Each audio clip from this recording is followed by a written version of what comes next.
कुछ जगहों के साथ कुछ ऐसी कहानियां जुड़ी होती हैं जिन पर यकीन करना आसान नहीं होता। ऐसी कहानियों पर कोई तब तक यकीन नहीं करता जब तक कि खुद के साथ ऐसा कुछ ना घट जाए, क्योंकि ये कहानियां हैं बुरी शैतानी ताकतों की। ये कहानियां हैं खून पीने वाले पिशाचों और इंसानी भेड़ियों की।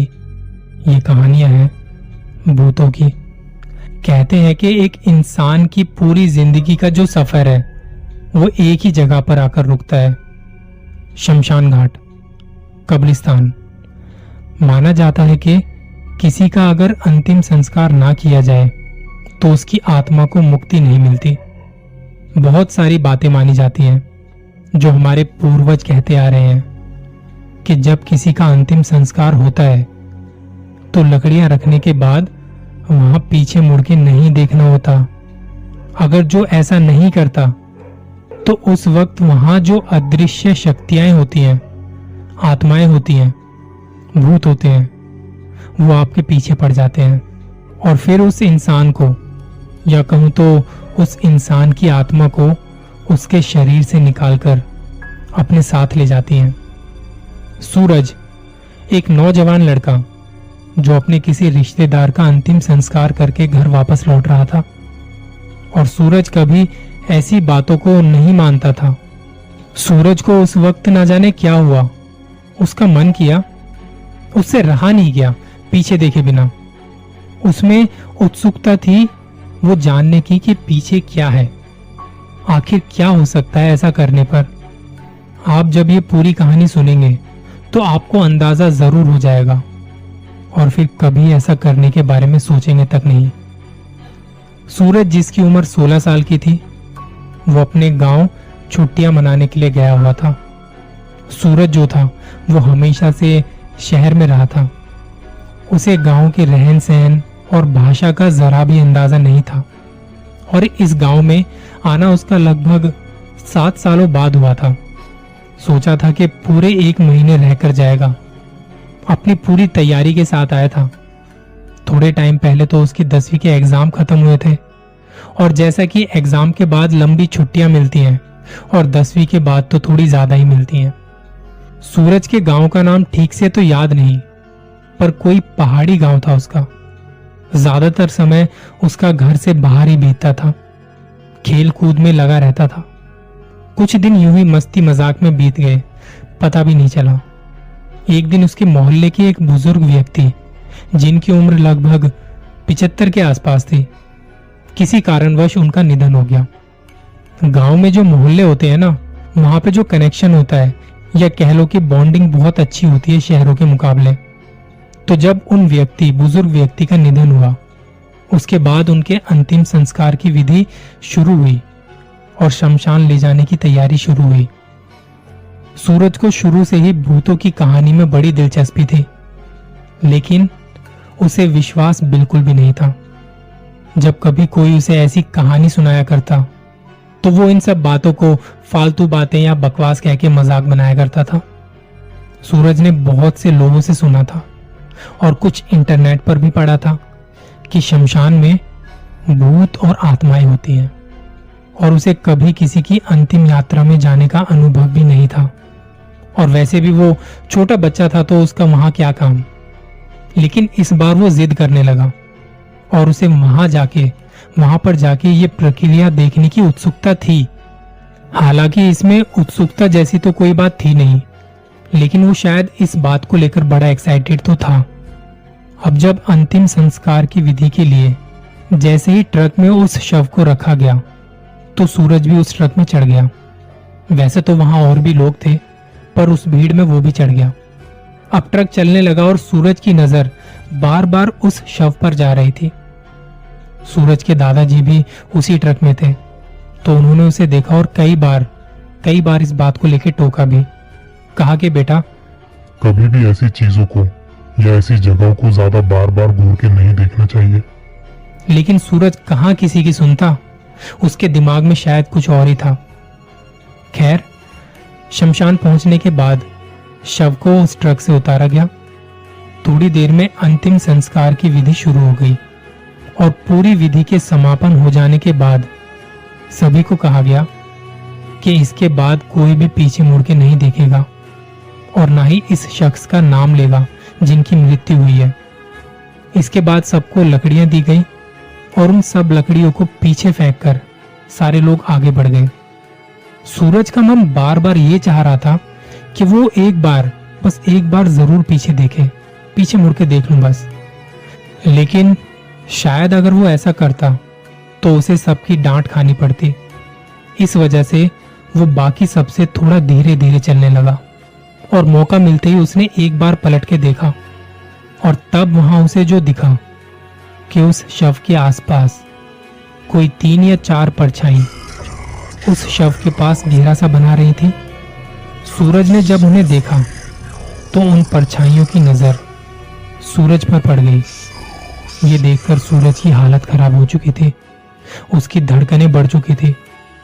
अब ज्यादा कुछ न सोचते हुए वो आगे बढ़ गया। अंतिम संस्कार की विधि के बाद वो अपने घर पहुंचा, नहा धोकर अपने कमरे में आया। रात हो चुकी थी, लेकिन उसे ये जरा भी अंदाजा नहीं था कि उसने किस मुश्किल से पंगा ले लिया है। इन सब बातों से अनजान सूरज सो चुका था। रात के करीब 3 बजे के आसपास उसे कोई आहट सुनाई दी। कुछ सुना उसने और वो जाग गया। उसकी जब आंखें खुली तो अंधेरे में उसने देखने की कोशिश की।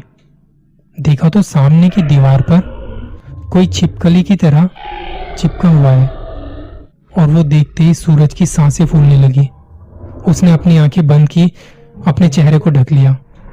धीरे धीरे उसने बाहर देखने की फिर से कोशिश की तो अब उसने छत से लटके पंखे पर किसी परछाई को देखा जो कि पंखे के साथ साथ घूम रही है। उसने फिर से अपनी आंखें बंद कर ली और अब उसे महसूस हुआ कि कोई उसके बिस्तर पर धीरे धीरे उसके पास आ रहा है। सूरज की अब सांसें चढ़ने लगी, पर पता नहीं कैसे उसके मुंह से चीखने की आवाज निकली, जिसके बाद घर के बाकी लोग अपने कमरे से बाहर आ गए। उन्होंने सूरज को पूछा, क्यों चिल्ला रहा है, क्या हुआ? तब सूरज ने डरते हुए अपनी कांपती हुई आवाज से उस दीवार की तरफ इशारा किया। जब बाकी लोगों ने देखा तो उस दीवार पर कोई नहीं था, पर सूरज ने सबसे कहा कि मुझे वहां पर कोई परछाई दिखी थी जो शायद मुझे मारना चाहती है। दादाजी ने सूरज को देखा और कहा, मैंने तब वहां उस ट्रक में तुम्हें मना किया था ना कि कोई जरूरत नहीं वहां जाने की, पर पता नहीं क्यों तुम्हें तो बस वो देखना ही था। वहां जाके तुम्हें डर लग रहा है, इसलिए सोने के बाद सपने डरावने आ रहे हैं तुम्हें। लेकिन दादाजी ने किसी तरह उसके पास बैठ के उसे सुलाने की कोशिश की और सुला दिया, जिसके बाद सूरज को भी लगा कि शायद ये उसका वहम हो। अगले दिन उसके मन में अभी भी वही सब चल रहा था, लेकिन दिन में ऐसा कुछ भी नहीं हुआ। पर अब वो डरा हुआ और सहमा सा रहने लगा। जैसे जैसे रात होती तो उसे इस खौफ का एहसास होने लगता। रात को खाना खाकर वो जल्दी सो गया, लेकिन ये सिलसिला यही नहीं थमा। तकरीबन आधी रात को फिर से यही सब हुआ। उसे दोबारा कोई आहट सुनाई दी, जिसकी वजह से वो जाग उठा और ये देखते ही वो चिल्लाना चाह रहा था, पर इस बार उसके मुंह से आवाज नहीं निकल पा रही थी। वो तीनों आत्माएं उसे अब परेशान कर रही थी। सूरज के हाथ पैरों को जकड़ लिया था। वो बस छटपटा रहा था, लेकिन कुछ कर नहीं पा रहा था। सूरज ने अपनी आंखें कस के बंद कर ली और उसमें से एक बड़ी भारी आवाज में किसी ने कहा कि तूने जो गलती की है उसकी सजा तो तुझे भुगतनी पड़ेगी। तूने तेरी जिंदगी की सबसे बड़ी गलती कर दी है। खैर अब तेरे पास समय ही कहाँ रह गया है। बहुत जल्दी हम भटकती आत्माओं के बीच तेरा भी नाम होगा। और अचानक से एक हंसी की आवाज के साथ वो आत्माएं कहीं गायब सी हो गई। सूरज के मुंह से अब आवाज निकली और उसके हाथ पांव भी खुल गए। तब उसे यकीन हो चुका था कि हमारी इस दुनिया के बाहर भी एक और दुनिया है। अगले दिन जब वो उठा तो उसने जिद की कि उसे शहर वापस जाना है। शायद उसके मन में था कि यहां से जाने के बाद उन आत्माओं से पीछा छूट जाएगा, लेकिन शायद ये उसकी गलतफहमी थी। शहर पहुंचने के बाद कुछ दिनों तक तो सब कुछ सही रहा, लेकिन धीरे धीरे वो चीजें फिर से होने लगी। एक रात जब वो सो रहा था, वो उठकर वॉशरूम गया। हाथ धोने के लिए वॉश बेसिन की तरफ बढ़ा, हाथ धोने लगा और फिर वहां जो शीशा था उसमें देखा तो वही आत्मा उसके पीछे दीवार पर से ऊपर से नीचे सरक रही है। ये देखते ही सूरज पलटा, लेकिन अब वहां कोई नहीं था। उसे शायद ये सब अपना वहम लगा और इस बात को यहीं जाने दिया।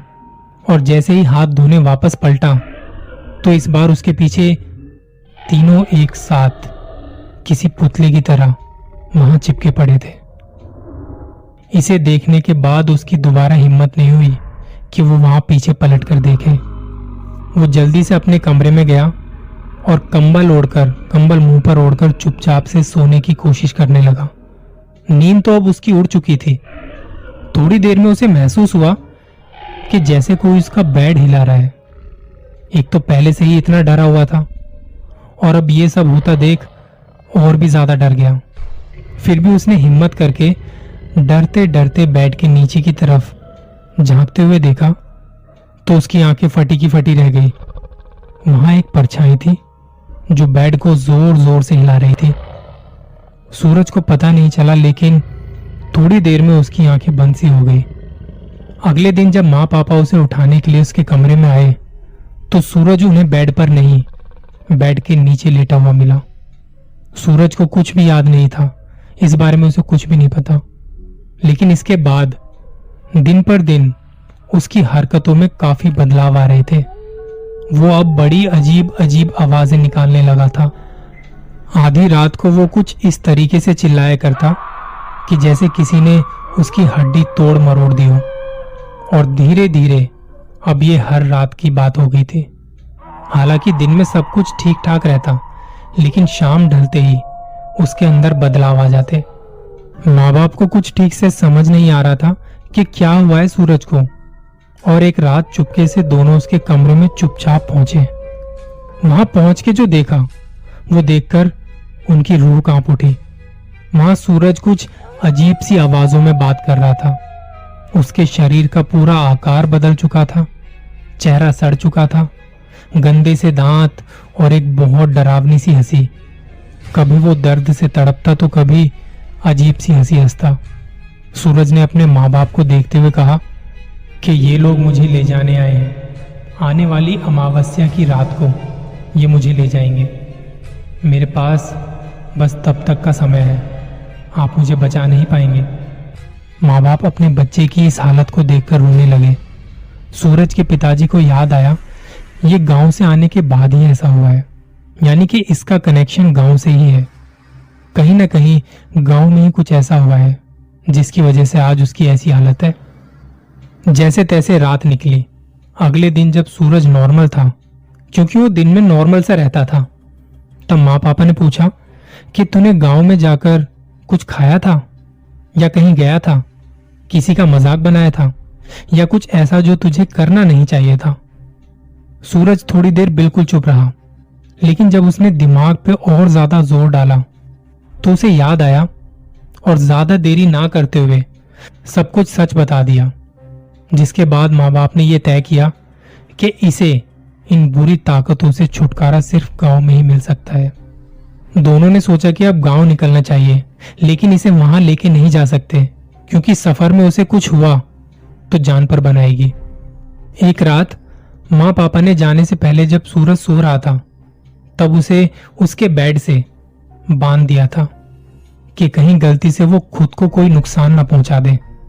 अब ज्यादा समय बर्बाद ना करते हुए उसके माँ बाप गांव के लिए निकले और वहां पहुंचकर दादाजी को सारी बातें बताई।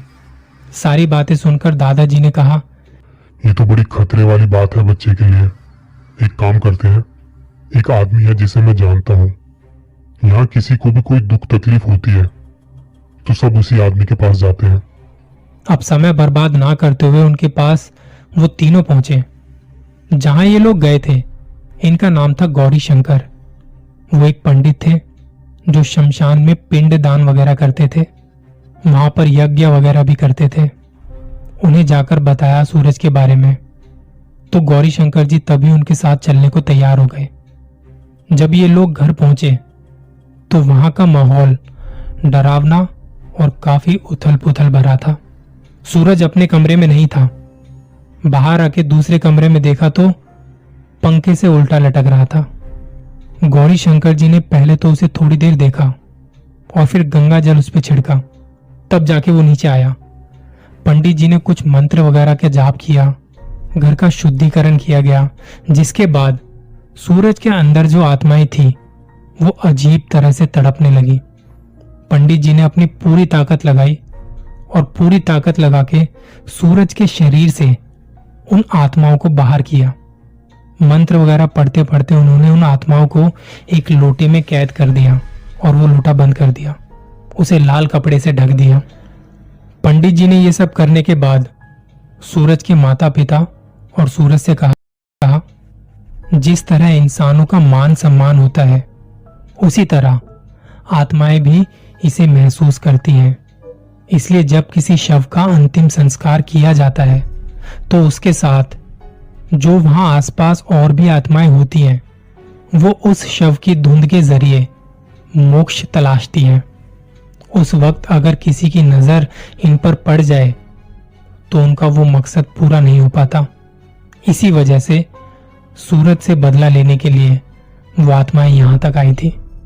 अगर ज्यादा देर हो जाती तो वो इसकी आत्मा को शरीर से खींचकर अपने साथ ले जाते।